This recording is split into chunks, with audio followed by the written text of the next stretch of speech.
A aura é uma espécie de halo luminoso, um conjunto de radiações que circunda e interpenetra todo o nosso complexo fisiopsíquico.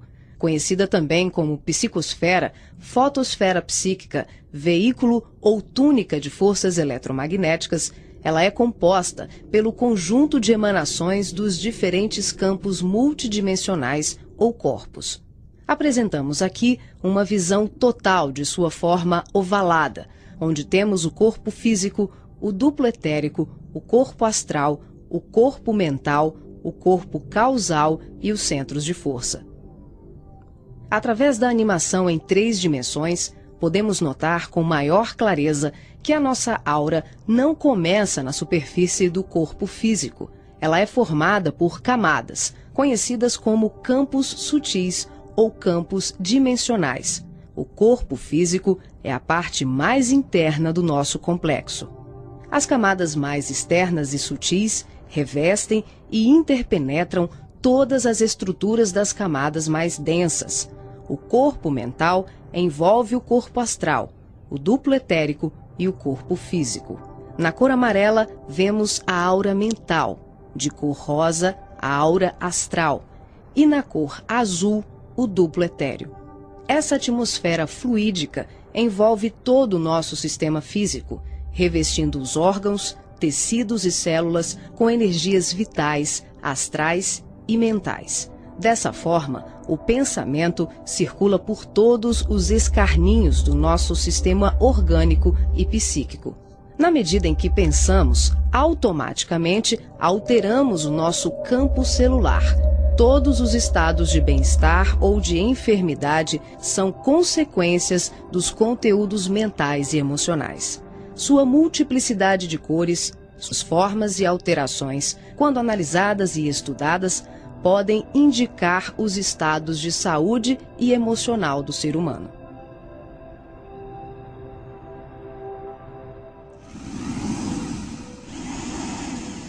A palavra chakra vem do sânscrito e significa roda de luz, também conhecido como centros vitais, fulcros energéticos ou centros de força. Geralmente são visualizados por videntes e clarividentes como campos em forma de redemoinhos, com a aparência de uma flor, com pétalas irradiantes e coloridas. O nosso corpo é regido por esses centros, que vibram em sintonia uns com os outros ao influxo do poder diretriz da mente, estabelecendo um veículo eletromagnético no qual o pensamento vibra em circuito fechado antes de exteriorizar-se.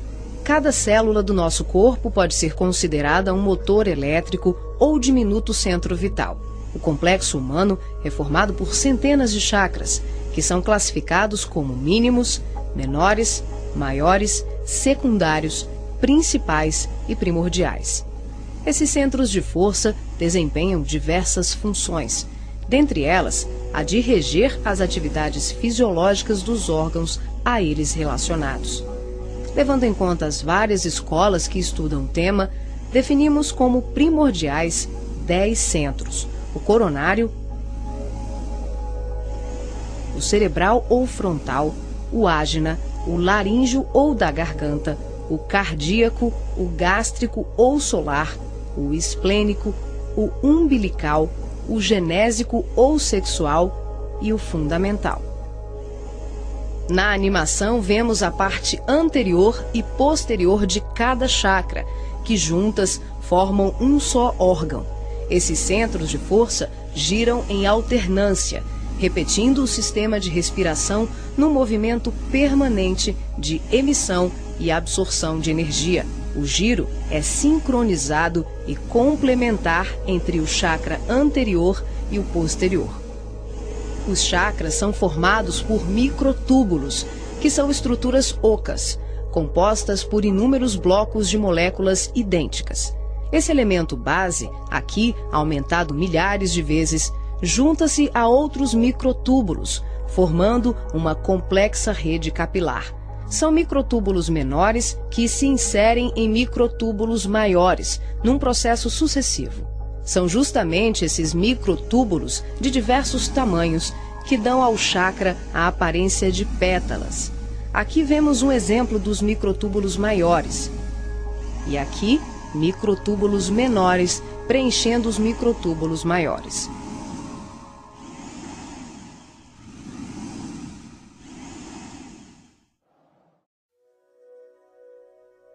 Assim como os chakras, a aura também é formada por microtúbulos, que podem ser vistos com maior precisão no duplo etérico. Os microtúbulos se afunilam, ficam cada vez menores e penetram os poros das membranas celulares. Como os citoplasmas das células é constituído em grande parte por água, que é uma das substâncias mais suscetíveis à magnetização, podemos concluir que o nosso bem-estar ou os nossos males físicos são frutos da nossa forma de ser e pensar. É assim que as vibrações positivas ou negativas geram saúde ou doença em nossas vidas. Tudo é resultado da direção e da qualidade que damos às nossas correntes mentais.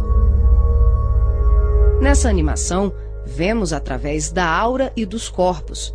Os chakras estão ampliados e representados como lunetas se expandindo. Podemos observar o sincronismo das camadas mais externas com as mais internas. Temos os campos ligados ao corpo mental em amarelo, ao corpo astral em rosa e ao duplo etéreo em azul. Os centros de força das camadas superiores envolvem completamente os centros das camadas mais densas. Cada parte da luneta está contida na outra. Os microtúbulos maiores são preenchidos pelos menores.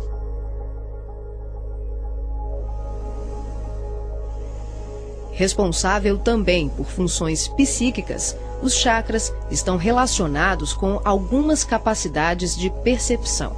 São núcleos importantíssimos em vários processos mediúnicos, formando uma rede complexa de assimilação, armazenamento e emissão de vibrações ou energias mentais ou sutis. Os centros de força podem ser considerados portais dimensionais, por onde fluem as correntes mentais que assimilamos e emitimos em regime de sintonia durante as diversas manifestações medianímicas.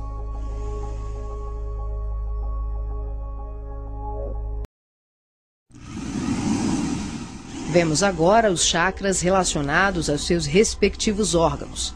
Começamos pelos superiores, representados pelo coronário, frontal e ágina, anterior e posterior. Podemos observar o giro em movimentos de alternância, num ciclo permanente de emissão e absorção de energia. Vemos também a sincronia entre os anteriores e os posteriores. O coronário é o centro da sabedoria. Tem responsabilidade direta sobre as funções psicológicas, cerebrais e espirituais. Alimenta as células do pensamento e é o provedor de todos os recursos eletromagnéticos indispensáveis à estabilidade orgânica. É o centro de mais alta frequência. Na animação, o chakra ágina, responsável pelas percepções visuais, vidência e clarevidência, aparece na sua parte posterior da mesma maneira que o frontal. Na verdade, eles se juntam, formando um só chakra, localizado na parte posterior da nossa cabeça. É aqui que o cordão de prata é inserido. O frontal é o centro da mente. Responde pelas funções da visão, da audição, do olfato e ainda administra o sistema nervoso central. É responsável também por uma vasta rede de processos da inteligência, que dizem respeito à palavra, à cultura, à arte e ao saber. O chakra laríngeo é o centro da expressão, regula a fonia, o sistema respiratório, o processo digestivo inicial, a pressão arterial e corresponde-se com as glândulas tireoide e paratireoide. O que na imagem se assemelha a uma pétala são os microtúbulos dos mais variados tamanhos. Eles giram em um processo sincrônico, sempre de forma complementar. O cardíaco é o centro do sentimento. Vemos a sua feição posterior e anterior. Ele sustenta os serviços da emoção e do equilíbrio geral. É o responsável pelas energias de todo o aparelho circulatório e se relaciona com o sistema nervoso parasimpático. O centro gástrico também é conhecido como solar ou centro de cura. Um chakra de baixa frequência, o gástrico é uma das mais ativas usinas de fluidos vitais para exteriorização. É responsável pelos processos digestivos e grande parte do metabolismo, atuando vigorosamente sobre o estômago e órgãos envolvidos na digestão. Dentro desses microtúbulos ocos, temos outros microtúbulos ocos. O chakra esplênico é um dos mais importantes. O centro do equilíbrio é também uma grande usina de fluidos. Ele regula a distribuição e a circulação adequada dos recursos vitais em nosso corpo. A feição de pétalas que vemos nessa animação é por conta dos microtúbulos maiores. O umbilical completa as funções do gástrico e do esplênico. Na sua parte posterior, ele é menor. Nós ampliamos para demonstrar de forma clara como esses chakras se interagem. O genésico, conhecido também como chakra sexual, é o centro das formas e elevação. Exerce grande importância nos processos genésicos. Elabora densos campos fluídicos que, quando bem canalizados, podem propiciar vigorosos potenciais energéticos no campo do amor e da criatividade. O chakra fundamental trabalha como se fosse o posterior do coronário. Ele está na base inferior da coluna vertebral, na região do períneo, entre o ânus e os órgãos genitais. Forma, junto com o genésico e o básico, uma tríade, tão importante como o coronário, o frontal e o ágina. Integrado ao genésico, esse centro trabalha principalmente na captação de energias vindas da Terra, oriundas dos raios gama, da água e dos metais.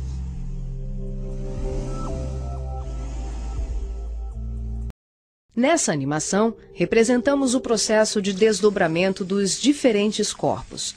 Vemos aqui a projeção ou saída dos corpos sutis do homem. O corpo físico permanece. O duplo etérico, o corpo astral e o corpo mental se exteriorizam. Os fios coloridos dão enfoque ao funcionamento dos cordões fluídicos, que são os responsáveis pela interação entre os corpos. Para ressaltar os fluxos mental, emocional e vital, subdividimos o cordão de prata, que assimila todos os fluxos, em 3.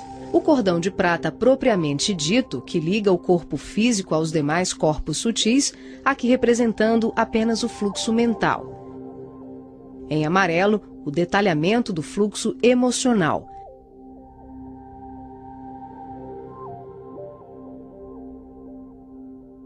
E na cor rosa, o fluxo vital. Esses cordões são semelhantes ao cordão umbilical, porém, a densidade deles é muito mais sutil. São, por assim dizer, vaporosos, uma espécie de laços aeriforme, luminescentes, e varia de acordo com a dimensão da região espiritual onde o ser se encontra.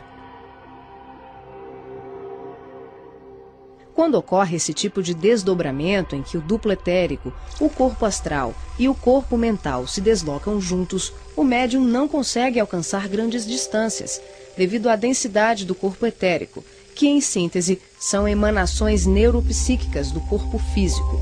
Dessa forma, o espírito fica nas imediações do organismo carnal, e sua saída ou projeção é geralmente por tempo limitado.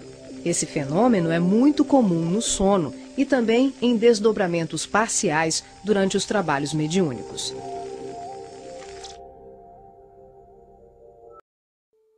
Nesse exemplo de desdobramento, a projeção se inicia com a exteriorização dos 3 corpos sutis, o duplo etérico, o corpo astral e o corpo mental. Em seguida, o passivo devolve ao corpo físico os eflúvios vitais, conhecidos em seu conjunto como duplo etérico, que tem como uma de suas funções assegurar o equilíbrio entre a alma e o corpo de carne, garantindo o calor indispensável à colmeia celular.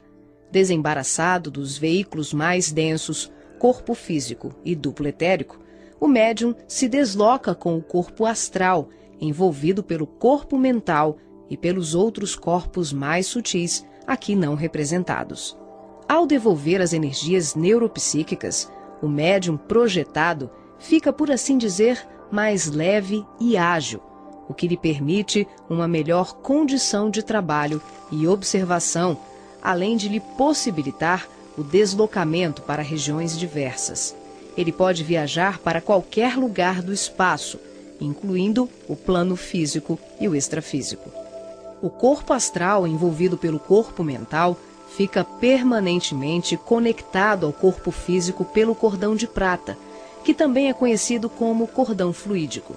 Trata-se de um laço, um feixe energético extremamente flexível e expansível, que é formado de microtúbulos, a exemplo dos chakras, e mantém um fluxo energético bidirecional entre os corpos densos e sutis. Esse fluxo vibratório de nutrição faz com que o espírito perceba, de imediato, tudo aquilo que possa vir a ocorrer ao corpo físico durante o desdobramento. Na volta, podemos observar como ocorre a reentrada dos corpos mais sutis, na conjugação com o corpo físico e etérico. Aqui temos o desdobramento do corpo mental. Os 3 corpos saem. O médium devolve ao corpo o duplo etéreo e apenas o corpo mental se projeta. A animação demonstra que em qualquer tipo de desdobramento, os corpos permanecem conectados entre si através do cordão de prata e dos fluxos energéticos. Em relação ao corpo mental, ocorre muito mais um fluxo mento-emotivo que propriamente um cordão densificado, como mostra o vídeo. Esse tipo de projeção permite ao médium se deslocar para qualquer lugar do universo com uma percepção muito maior, visitando regiões astrais e mundos superiores que estão bem além das colônias de transição, geralmente descritas na literatura espírita. O corpo mental é o envoltório sutil da mente. Tem a forma ovalada ou ovoide, que define o formato da totalidade da nossa aura. O mental também é o responsável pela formação do corpo perispiritual ou corpo astral. É o corpo que permanece quando perdemos os demais corpos, por avanço evolutivo, por desequilíbrio profundo, como na ovoidização, ou em operações atinentes a certos renascimentos na crosta terrena. É por essa razão que os espíritos que perderam os corpos mais densos, corpo físico, duplo etérico e corpo astral, por monodeísmo, permanecendo envolvidos apenas pela túnica mental, são chamados de ovoides ou esféricos. Essa animação exemplifica como se dá a interação por expansão da consciência, sem que haja nenhuma dissociação dos corpos densos e sutis. As percepções dos mundos astral e mental, além das comunicações mediúnicas especiais, como a recepção de correntes de pensamentos, podem ser realizadas sem que haja o desdobramento de nenhum dos nossos corpos. Esse fenômeno se manifesta pela expansão simples e ampla da consciência. É um processo interior de qualificação e sutilização do medianeiro, um acesse. O ser vê, ouve, percebe e interage com outros seres e diversos mundos, sem que ocorra uma saída, uma viagem, um deslocamento. O espírito pode estar em vários locais ao mesmo tempo e perceber, tomar conhecimento de tudo o que o cerca e tudo o que o envolve a grandes distâncias. É o todo em cada parte, é cada ponto contendo o todo.